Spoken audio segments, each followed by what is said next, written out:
Puji Tuhan. Haleluya.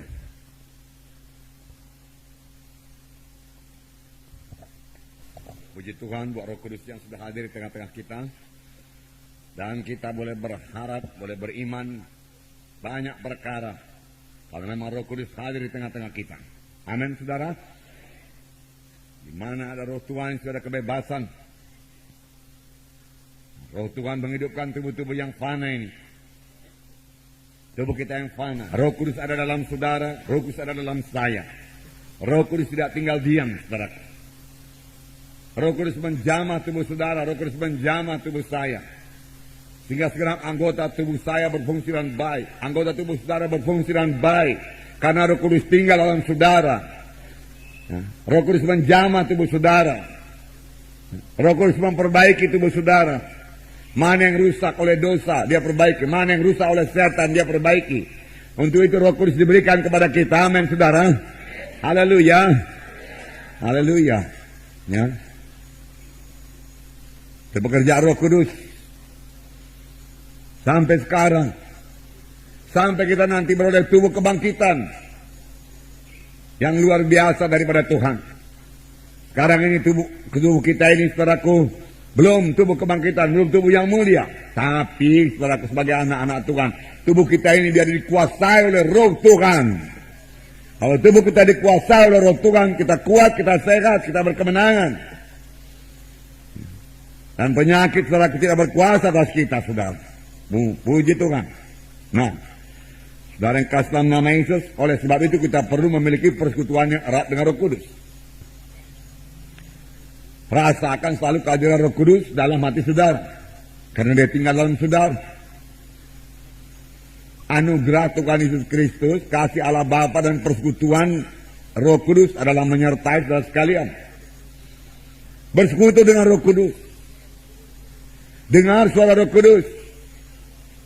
Sebab firman Tuhan berkata, seberapa banyak anak-anak Tuhan dia dipimpin oleh Roh Kudus. Roh Kudus hidup, saudara.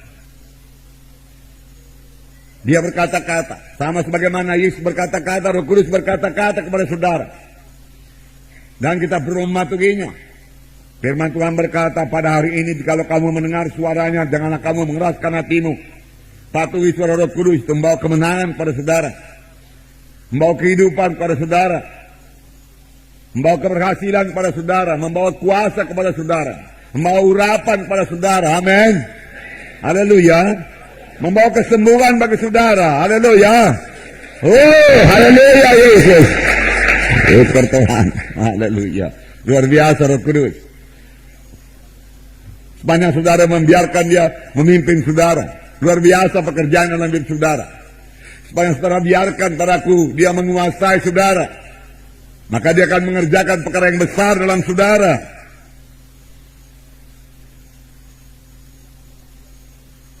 So, ada lagi yang lain yang bisa menguasai manusia ini.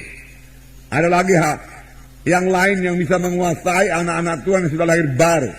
Saudara bertanya apakah itu? Daging. Itu sebabnya duniawi. Itu sebabnya ada yang dinamakan Kristen daging, Kristen duniawi. Kristen yang dalam kehendak daging. Kristen yang dikuasai duniawi. Ya. Orang duniawi memikirkan hal-hal yang dari dunia ini. Tentunya orang rohani memikirkan perkara-perkara rohani. Jadi kita bisa mencek diri kita dan mau berubah. Saudaraku, apakah kita dalam roh? Kalau kita dalam roh, kita memikirkan perkara-perkara rohani. Dan itu membawa berkat yang besar kepada saudara sebagai pelayan Tuhan. Ya, sebab tanpa saudaraku, Roh Kudus, saudaraku menyertai saudara, mengurapi saudara, bagaimana saudara bisa melayani saudaraku? Bukan oleh kuat, bukan oleh gagah, melainkan oleh Rohku juga. Not by might, not by power, but by my spirit, said the Lord. Haleluya. Oleh Roh Tuhan juga, saudaraku. Pada hari ini, jikalau kamu mendengar suaranya, janganlah kamu mengeraskan hatimu. Dan firman Tuhan memberikan contoh, Paulus memberikan contoh mengenai bangsa Israel yang sudah dikeluarkan Tuhan dari tanah Mesir, dari tanah perbudakan, tapi tidak sampai ke tanah Kanaan, binasa di padang belantara, karena mereka mengeraskan hatinya. Tidak mau mematuhi suara Tuhan karena tidak masuk dalam akalnya. Saudaraku, banyak orang Kristen diperintah oleh pikirannya atau oleh akalnya, saudaraku. Padahal iman itu, saudaraku, tidak masuk di akal kita. Kita sudah belajar mengenai iman. Iman, saudaraku, bertentangan dengan pikiran manusia ini. Iman juga bertentangan dengan perasaan. Kalau kita memakai perasaan kita, dengan mudah kita ditipu oleh setan. Tapi, dengarkan baik-baik. Sepanjang kita berjalan dalam roh, yaitu membiarkan Roh Kudus menguasai kita, memimpin kita, saudaraku, maka daging tidak akan menguasai kita. Amin. Dan penyakit juga tidak menguasai kita. Amin. Daging tidak menguasai kita. Amin. Penyakit tidak menguasai kita. Amin. Haleluya. Katakan, saya mau berjalan dalam roh Tuhan. Maka perkara daging, kehendak daging tidak bisa menguasai saya. Juga penyakit tidak bisa menguasai saya. Haleluya. Haleluya Tuhan. Ya, firman Tuhan juga berkata, jika kamu hidup dalam daging, kamu akan mati kelak. Kamu akan mati kelak. Bertobat. Jadilah orang rohani. Tetapi kalau dengan roh kamu mematikan perbuatan tubuh, maka kamu akan hidup.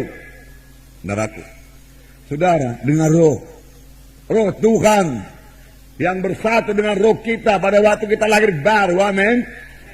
Ya, sebelum kita lahir baru, roh kita mati. Nggak bisa mengerti perkara rohani, nggak bisa menyambut Tuhan, saudaraku. Tetapi sudah kita lahir baru, roh kita jadi hidup. Hidup roh saya, hidup roh saudara. Nah, roh Tuhan datang, saudaraku, itu dengan roh saudara untuk mengalahkan perkara daging, duniawi, mengalahkan penyakit. Itulah pekerjaan Roh Kudus. Tapi banyak anak-anak Tuhan tidak membiarkan Roh Kudus yang memimpinkan dia, saudaraku.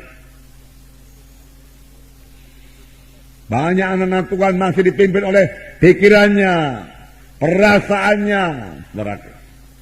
Dagingnya, mana kehendak daging, dia laksanakan saja. Dengan mudah setan menipu dia. Minggu yang lalu kita dengar setan bisa berkata, kau sudah sakit kau lemah kau darah tinggi kau tumor. Nah, coba kau rasa itu. Ada bendolan-bendolan kan? Ada bendolan sini, ada bendolan. Ya. Maka kalau kita terima suaranya, saudaraku, maka dia akan memperkuat cengkeramannya, tempelannya. Dia mulai menempelkan diri kepada kita. Lawan. Tidak bisa, katakan. Amin. Saudara sudah diajar mengusir setan. Usirkan roh setan satu lagi. Roh kanker namanya. Roh tumor namanya. Sudah itu banyak sekali sekarang ya, menempel pada orang-orang dunia ini. Saudaraku. Tapi jangan sampai dia salah alamat pada anak-anak Tuhan. Kalau memang salah alamat suratnya, kembalikan. Itu bukan milik kita. Milik orang lain. Kembalikan padanya. Demikian juga, saudaraku, penyakit bukan milik kita. Penyakit bukan milik anak-anak Tuhan. Tuhan menghendaki kita sehat. Perjanjian Tuhan kepada bangsa Israel. Saudaraku, not one feeble person among them. Di antara 3 juta orang, tidak ada satu orang pun yang lemah di antara mereka itu. Semua sehat, semua kuat. Itulah bangsa pilihan Tuhan, saudaraku. 3 juta itu, saudaraku, lebih daripada penduduk kota Medan ini. Nggak ada satu yang sakit. Jadi kalau ada dokter di situ, saudaraku, nganggur aja. Nggak ada pasien dari pagi sampai sore. Ya. Saudara, begitu luar biasanya Tuhan kita itu, saudara.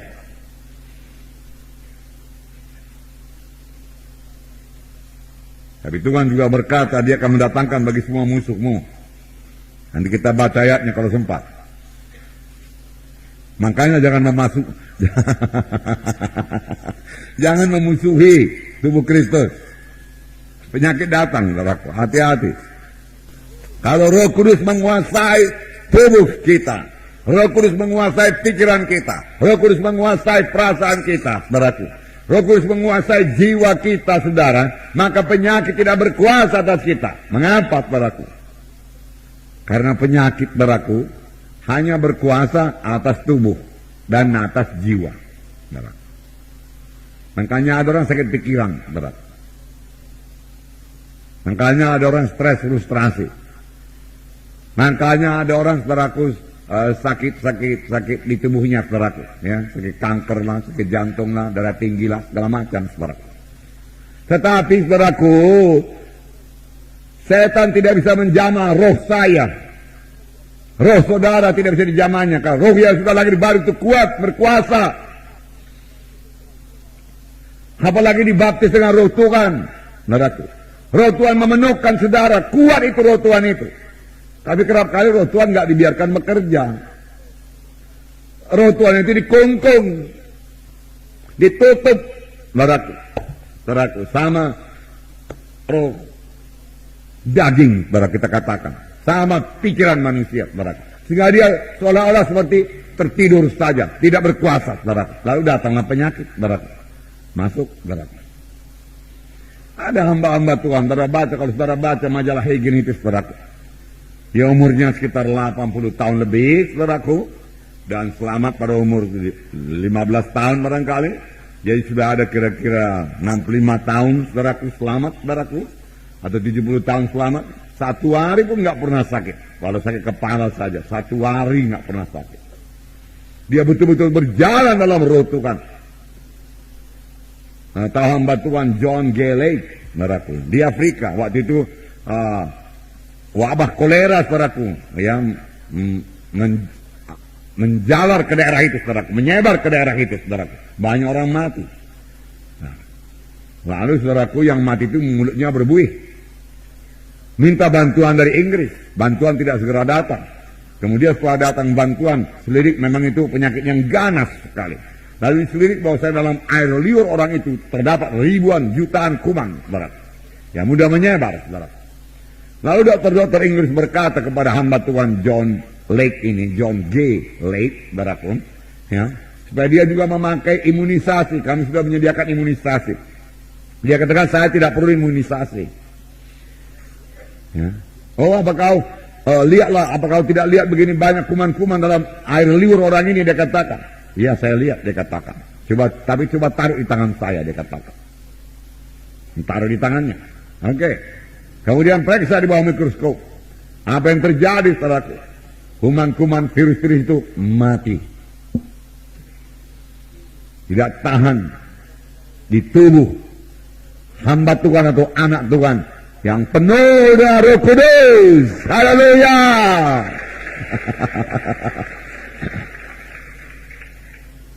Kuncinya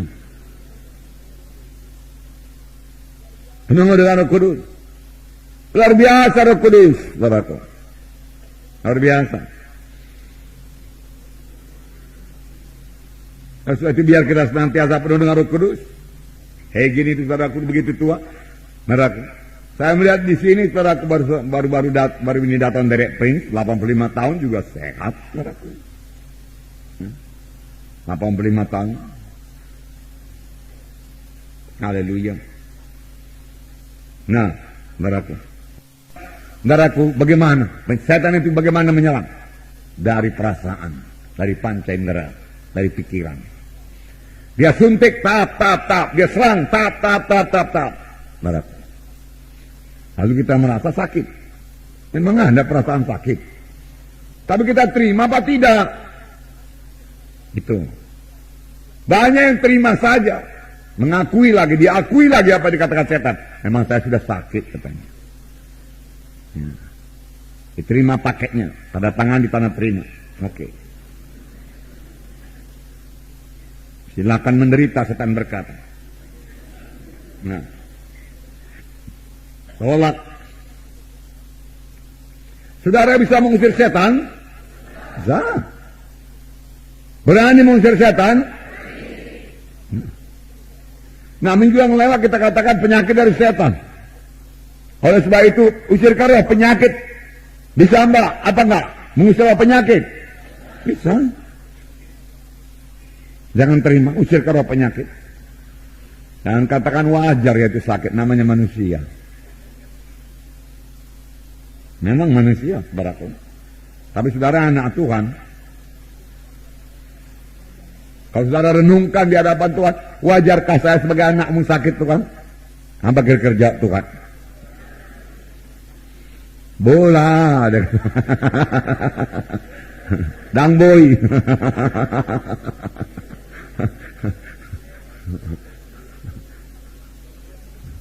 Tuhan sudah memberikan persediaan yang cukup bagi kita, saudaraku. Aku memberikan kamu kuasa untuk injak ular dan kalajengking. Ya. Menginjak ular dan kalajengking. Dan menaklukkan semua kekuatan musuh. Dan tidak ada satu pun yang membahayakan kamu.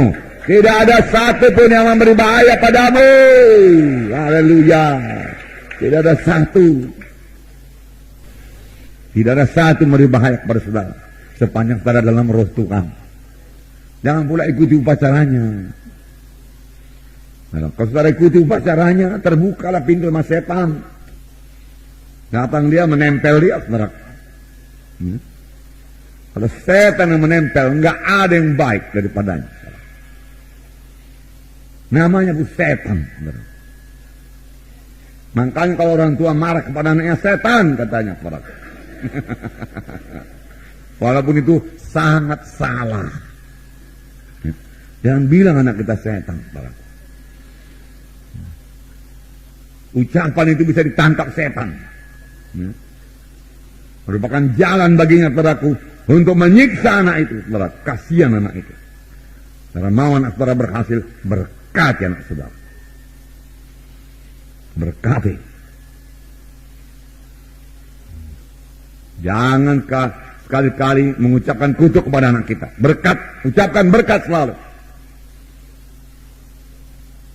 Dahulu kita belum mengerti firman Tuhan. Firman Tuhan berkata, kamu terjerat oleh perkataan mulutmu.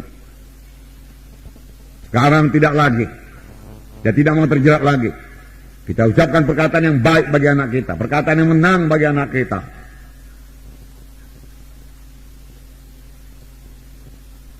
Dan dia akan menerima saudara apa yang kita ucapkan. Karena kita berkuasa atasnya. Amin, saudara. Ya. Haleluya. Haleluya. Nah, saudaraku. Itu sebabnya, saudaraku, manusia lama, saudaraku, perlu disalibkan. Amin. Ada dua perkara minggu yang lalu. Saudara masih ingat, saudaraku. Satu, kita perlu membaharui pikiran kita. Dengan apa kita baharui? Dengan firman Tuhan. Taruh dalam pikiran kita firman Tuhan. Kemudian taruh dalam hati kita. Kaya dengan firman Tuhan, saudaraku. Cintai Alkitab saudara. Baca Alkitab saudara. Dengarkan hamba-hamba Tuhan yang diurapi Tuhan. Taruh firman Tuhan dalam hati saudara. Dengarkan selalu firman Tuhan. Baca selalu firman Tuhan. Hendaklah firman Tuhan diam dalam kamu dengan segala kekayaannya. Dengan demikian, saudara-saudara bisa melawan setan. Kapan setan datang, saudara boleh bertindak sama sebagaimana Yesus. Yesus berkata, ada tersurat kepada saudara-saudara, bersalut dengan darah Yesus, pakai dalam nama Yesus. Setan, kau tidak bisa menjamah diriku. Aku anak Tuhan. Aku disalut oleh darah Yesus. Penyakit kau tidak berkuasa atasku di dalam nama Yesus. Mari Roh Kudus kuasai diriku. Mari Roh Kudus hidupkan tubuhku. Semua anggota tubuhku berfungsi dengan baik. Pikiranku berfungsi dengan baik. Terang, jelas. Tidak pikun. Amin. Haleluya. Baharui pikiran. Kemudian saudaraku, salibkan kehendak daging. Salibkan kehendak daging. Barang siapa yang mau mengikut Yesus, dia harus menyangkal dirinya dan memikul salibnya dan mengikut aku. Tuhan Yesus berkata, menyangkal diri, si aku ini disalibkan. Disalibkan itu artinya mati. Bukan kehendakku tapi kehendakmu Tuhan. Bukan berpusat pada diriku tapi berpusat pada Tuhan. Apa kehendak Tuhan? Kita baru menyangkal diri kita, saudaraku. Mana yang bukan kehendak Tuhan jangan laksanakan walaupun daging ini sangat menginginkannya. Jangan mau urapan Tuhan, mau kuasa Tuhan, jangan hidup dalam kehendak daging, hidup dalam roh. Amin, saudara. Haleluya. Haleluya. Nah, saudara yang kasih dalam nama Yesus. Jadi ada dua perkara.